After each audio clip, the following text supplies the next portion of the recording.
pessoal, professora Michele, de inglês, da plataforma Gonçalves Dias, aqui com vocês mais uma vez no projeto Atividades Curriculares Complementares, uma iniciativa do Governo do Estado do Maranhão através da Secretaria de Educação. Pessoal, hoje nós vamos falar de Cultural Aspects of a Foreign Language. Nós vamos falar de aspectos culturais de uma língua estrangeira. E quando a gente pensa nesse assunto, tem um monte de coisa que nós poderíamos abordar quando nós pensamos no nosso conteúdo. Então, nós vamos ter uma sequência de 2 aulas sobre esse assunto. Essa aula de agora, que eu preparei para vocês, ela vai falar de aspectos culturais de maneira geral. A próxima aula, nós vamos aprofundar um pouquinho nas culturas americana e britânica, pegando aquelas coisas gerais que normalmente vocês já viram em filmes, em séries e assim por diante. Bom? Então, vamos comigo para a gente iniciar o nosso assunto. Hoje nós vamos começar então com uma definição. What is culture? O que é cultura? Culture aspects, esse assunto, cultural aspects of a foreign language, esse assunto que nós vamos trabalhar, aspectos culturais de uma língua estrangeira, ele se refere a cultural elements, elementos culturais que são intrinsecamente ligados, quer dizer, que fazem parte de uma língua estrangeira que está sendo estudada. Então, muitas vezes, quando a gente pensa em aspectos culturais na língua inglesa, a gente vai pensar em cultura, em aspectos da cultura de países anglofalantes, os países que têm o inglês como língua nativa ou língua oficial. O que é cultura? Como que nós poderíamos definir esse conceito? Cultura muitas vezes está associado a como que um grupo se organiza, como que um grupo se comporta.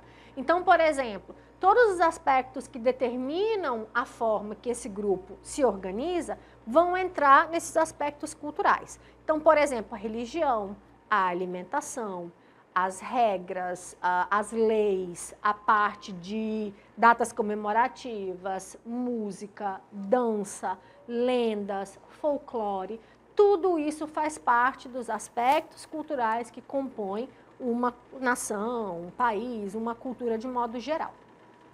Esses aspectos incluem not only the language itself, né? Por que a gente liga cultura com a aula de inglês? Porque quando se pensa em aspectos culturais, a gente não está falando só do idioma, apesar do idioma ser um aspecto cultural. A gente está falando também sobre social practices, práticas sociais, traditions, as tradições, beliefs, são as crenças, values, os valores, customs, os costumes, artistic expressions, as expressões artísticas, history and other cultural aspects associated with the community of speakers of that language. Então, para a gente finalizar o parágrafo, a gente também vai considerar aspectos culturais, a história e outros aspectos que se associam com a comunidade dos falantes daquele idioma.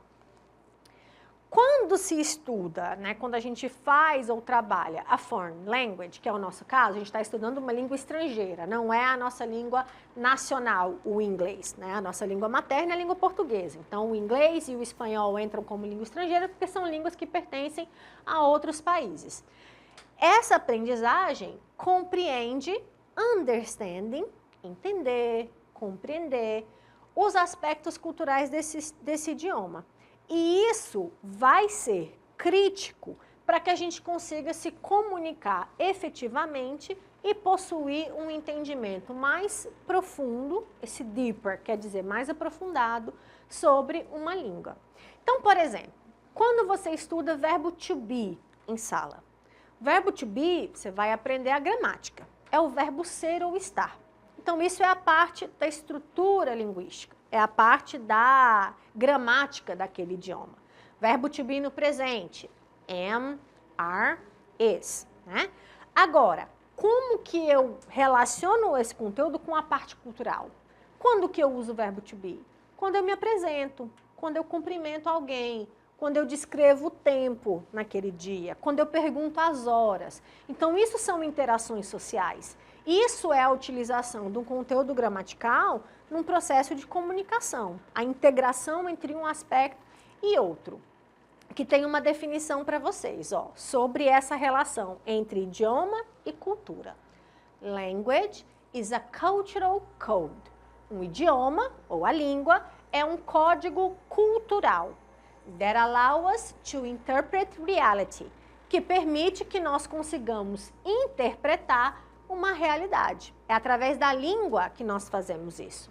Therefore, portanto, language and culture are united. Então, tanto a língua quanto a cultura estão unidas. And must be studied together. E devem ser estudadas juntas para que nós possamos alcançar uma competência comunicativa naquele idioma. Então, é você tentar associar aqueles conteúdos que a gente estuda, que a gente aprende na parte gramatical do inglês, com a aplicação disso em situações de comunicação. Quando você vê, por exemplo, séries, filmes, as pessoas conversando e interagindo, elas vão fazer uso de vários aspectos culturais através da manifestação do idioma. Language, relação entre idioma e cultura. Language is used, a linguagem ou a língua é usada para manter ou transmitir a cultura and cultural ties, e os laços culturais que afetam, por exemplo, a cultura pop da sociedade. Então, eu consigo, através dessa definição, explicar de que forma que a língua é um fator que auxilia tanto a manutenção quanto a transmissão da cultura e dos laços culturais. E a língua também afeta, por exemplo, como a cultura popular se organiza na sociedade. Outro ponto da gente destacar essa relação é que o idioma, ele está enraizado, né? Ele faz parte da cultura e a cultura é refletida e transmitida através do idioma. Ou seja, as duas questões, os dois pontos, tanto a língua quanto a cultura, elas estão interligadas, né? A cultura se manifesta através da língua e a língua manifesta a cultura. Eu consigo associar esses dois pontos. Outras características. Some cultures, algumas culturas, elas são mais populares devido à popularidade dos seus idiomas. Por exemplo, o nosso conteúdo aqui, o nosso componente curricular, o inglês. Por que que o inglês é tão conhecido no mundo? Por que que o inglês hoje em dia tem esse status de língua global? Muito devido à influência que os Estados Unidos da América têm nas décadas mais recentes, desde, por exemplo, do século XX, né, em que os Estados Unidos se consolida como uma grande potência. Então, isso é um dos motivos, e isso faz com que essa língua tenha uma popularidade maior do que outros idiomas no mundo. A língua é também um conector. Ela consegue relacionar ou ligar outras culturas, através, por exemplo, das traduções de palavras ou de sentenças. Por exemplo, quando eu traduzo expressões. Vamos ver algumas manifestações que estão associadas à questão da cultura e do idioma. Por exemplo, greetings, que são os cumprimentos. Os cumprimentos ou as saudações, eles são uma manifestação cultural. Como que as pessoas se cumprimentam e quais os cumprimentos ela utiliza de acordo com o horário ou de acordo com a situação de comunicação. Por exemplo, hi ou hello são cumprimentos de introdução. Oi ou olá. Hi é um pouquinho mais informal, hello um pouco mais formal. Good morning, good afternoon, são cumprimentos associados ao horário. Bom dia, boa tarde, parte da manhã, parte da tarde. How are you? Olha o verbo to be bem aqui, ó. Are, perguntando para você. Como você está? Como vocês estão? Querendo saber a condição que você se sente, o estado em que você se sente nesse momento. Outro aspecto também associado a essa questão da cultura é, por exemplo, a etiqueta social. Então, como que você se comporta? Aquelas palavrinhas-chave ou palavrinhas e expressões mágicas que você deve utilizar no dia a dia quando você convive em sociedade. Então, por exemplo, thank you, agradecer, obrigada. Excuse me, com licença. I'm sorry, sinto muito. Então, é você agradecer, você usar a gentileza quando você se comunica, você pedir desculpas quando você erra, quando você está equivocado em alguma coisa, quando você ofende alguém. Isso é etiqueta social. É você desenvolver algum tipo de conduta dentro daquele coletivo que você convive, naquele grupo que você faz parte. Por exemplo, nos cumprimentos, eu posso ter um hi-fi, que é essa mão batida quando duas pessoas se cumprimentam. Ou eu posso ter o aperto de mão. Isso em algumas culturas. Em outra cultura ou outras culturas, você já não faz esse mesmo tipo de cumprimento. Isso é você ter o que em inglês se chama de cultural awareness. É você ter consciência cultural. Que dependendo do contato, dependendo da natureza, da cultura daquele povo estrangeiro, o cumprimento que você utiliza é diferente. Para falar de uma coisa bem básica, por exemplo, e nós vamos aprofundar isso na próxima aula, os cumprimentos que nós brasileiros damos, ou mesmo os latinos dão em maneira geral. O beijinho no rosto. Um beijinho só, 2 beijinhos, 3 beijinhos. Outras culturas não tem beijinho nenhum. Então, esse tipo de interação social, ao mesmo tempo que para um grupo pode parecer normal, para outro pode ser estranho, pode gerar um mal-entendido, pode causar um estranhamento. Então, isso é você ter consciência das diferenças culturais que existem no mundo, da diversidade cultural. Isso acontece até internamente. Às vezes aqui no Nordeste nós temos algumas interações, algumas expressões que no Sul, Sudeste talvez não vão fazer sentido. Assim como eles têm, que quando chegam aqui também não fazem a mesma compreensão ou não têm a mesma compreensão. Outro aspecto cultural são as traditions and festivals, as tradições e os festivais que estão associados ou que se referem às práticas, costumes e celebrações que são passados de geração para geração. Sempre pensando, por exemplo, em uma comunidade específica. Tem datas que são universais, tem outras datas que são restritas, por exemplo, a países mais ocidentais ou mais orientais, e tem algumas datas que são locais, que são muito específicas a determinada cultura. Por exemplo, algumas tradições e algumas datas. Tipping in the United States. É muito comum, é uma prática disseminada nos Estados Unidos, o ato de dar a gorjeta. Não é como, por exemplo, aqui no Brasil, que às vezes quando você contribui com a gorjeta é porque está lá um imposto marcado no próprio cardápio do restaurante. Lá para eles é uma prática. Tanto que quando a pessoa não dá gorjeta, ela é vista como uma pessoa mão de vaca, uma pessoa que não gosta de oferecer esse tipo de oferta, né, de oferecer esse tipo de bonificação. Afternoon tea in England. O chá da tarde é um costume, é uma tradição dos ingleses. É muito comum e com certeza vocês já viram algo desse tipo, o chá das 5. Datas comemorativas. Thanksgiving, a ação de graças, é uma data muito celebrada nos Estados Unidos, na Inglaterra também, mas principalmente nos Estados Unidos, no Canadá, porque ele faz referência a toda a parte da ida do europeu para o território e o continente americano. Então, o Thanksgiving é muito celebrado nos Estados Unidos. Aqui no Brasil, nós não temos esse hábito de celebrar o Dia de Ação de Graças em novembro. Dia de São Patrício, ou St. Patrick's Day, que é uma data comemorativa na Irlanda, dia 17 de fevereiro. É muito tradicional para esse grupo. Às vezes o que acontece é, se você tem irlandeses em outros países, eles levam essa celebração para representar aquela data naquele outro país que eles estão. Então você tem essa troca cultural. Behavior Standards, os padrões de comportamento. O que se espera, por exemplo, das pessoas em determinados temas ou em determinadas áreas. Então, por exemplo, esses padrões de comportamento, eles contemplam diferenças culturais relacionados a normas ou comportamentos e situações sociais. Por exemplo, regras ou normas de direção e de trânsito. Você dar prioridade, por exemplo, a um pedestre. Isso são normas, convenções que são estabelecidas no grupo social, na cultura daqueles países.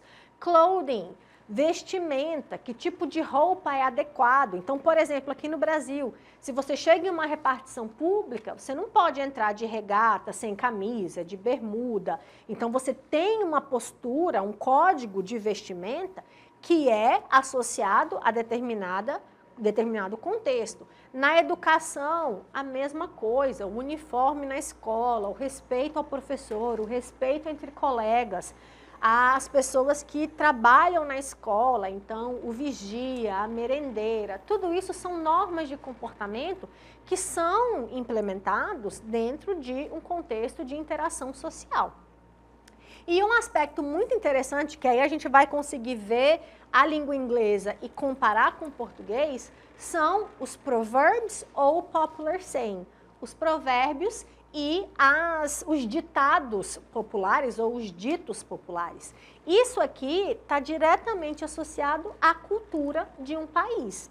Tem provérbios e tem ditos populares que você não vai traduzir ao pé da letra, porque não vai ter sentido quando você tentar fazer a tradução literal. Então, o que você tem que fazer? Considerar os equivalentes.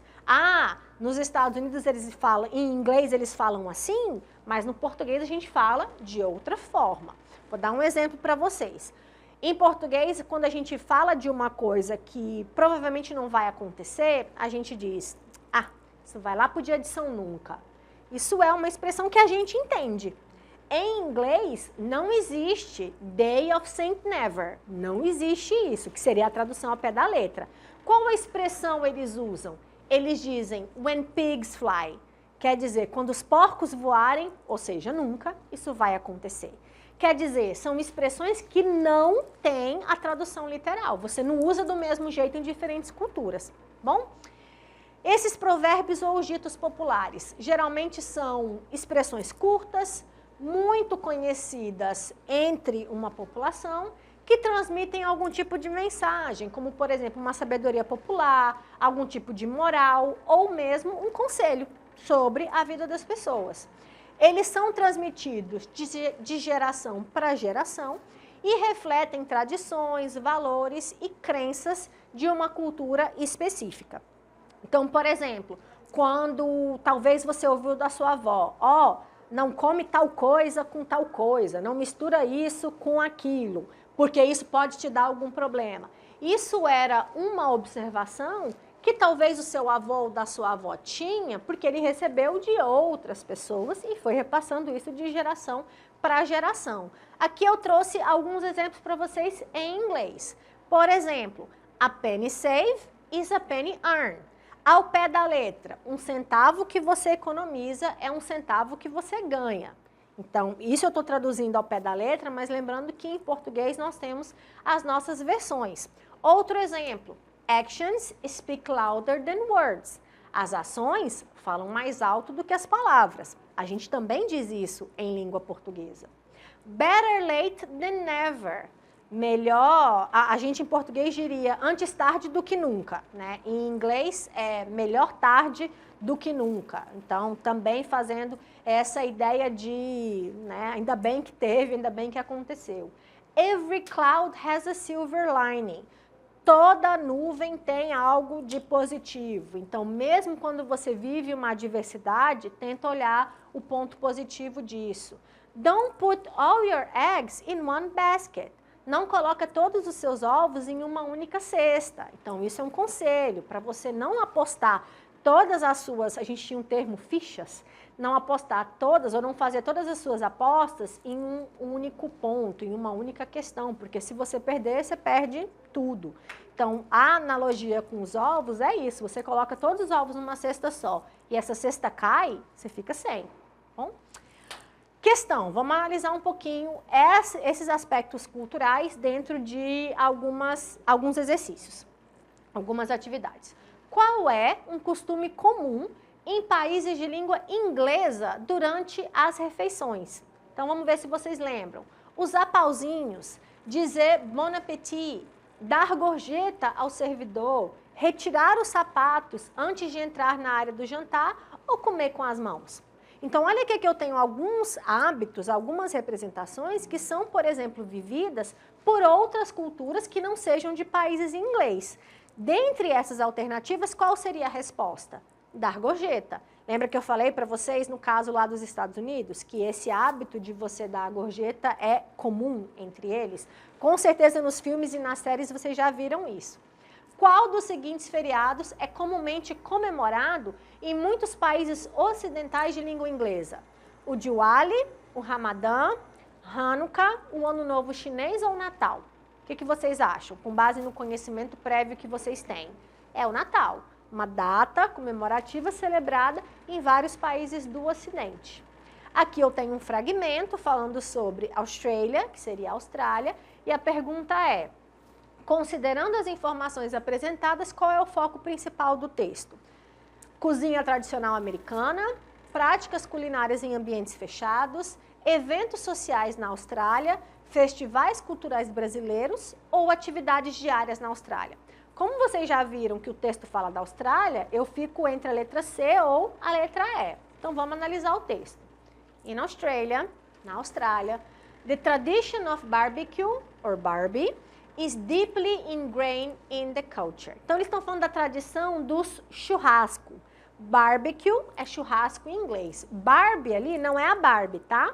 Personagem, desenho, boneca. Ali, Barbie é a abreviação de barbecue. Não é apenas uma comida do lado de fora.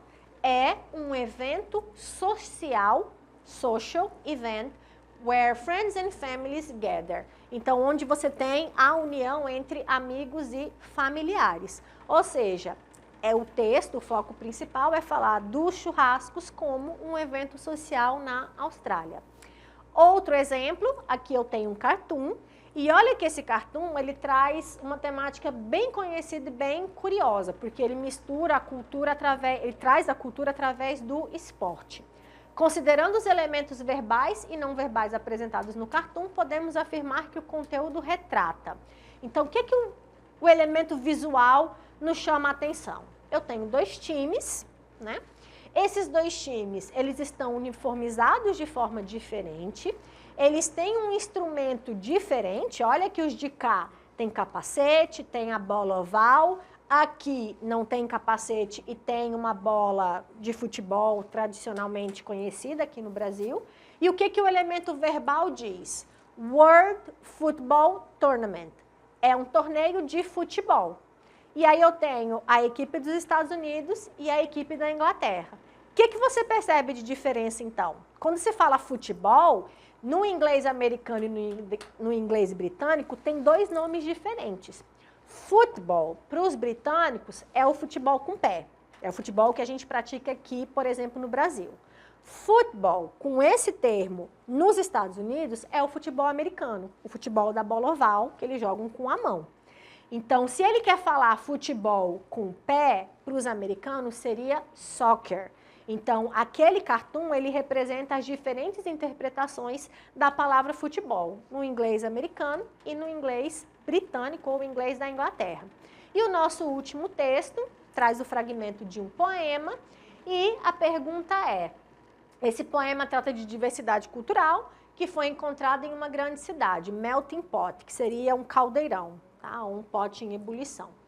Considerando as informações do texto, o bairro Little Italy, é possível encontrar o quê? Então, você vai procurar no texto. Onde que está falando de Little Italy? Bem aqui, ó. Little Italy, o que se encontra nesse bairro? Pasta and wine. O que é pasta e wine? A massa e o vinho. Esse Melting Pot é um poema que fala de uma cidade dos Estados Unidos, de Nova York, e como que essa cidade é composta por vários bairros que fazem referência a outras culturas. Por exemplo, o bairro de Chinatown, o bairro da Pequena Itália ou da Italiazinha, que são nomenclaturas traduzidas livremente aqui, tá bom? Pessoal, nós encerramos a aula de hoje, que falou sobre aspectos culturais de uma língua estrangeira. Não deixem de acessar o nosso plano de estudos e eu peço que vocês também acessem as redes sociais da plataforma Gonçalves Dias, no YouTube e no Instagram. Ativa o sininho, dá um like nos nossos conteúdos e eu vejo você em uma próxima aula. Bye, bye!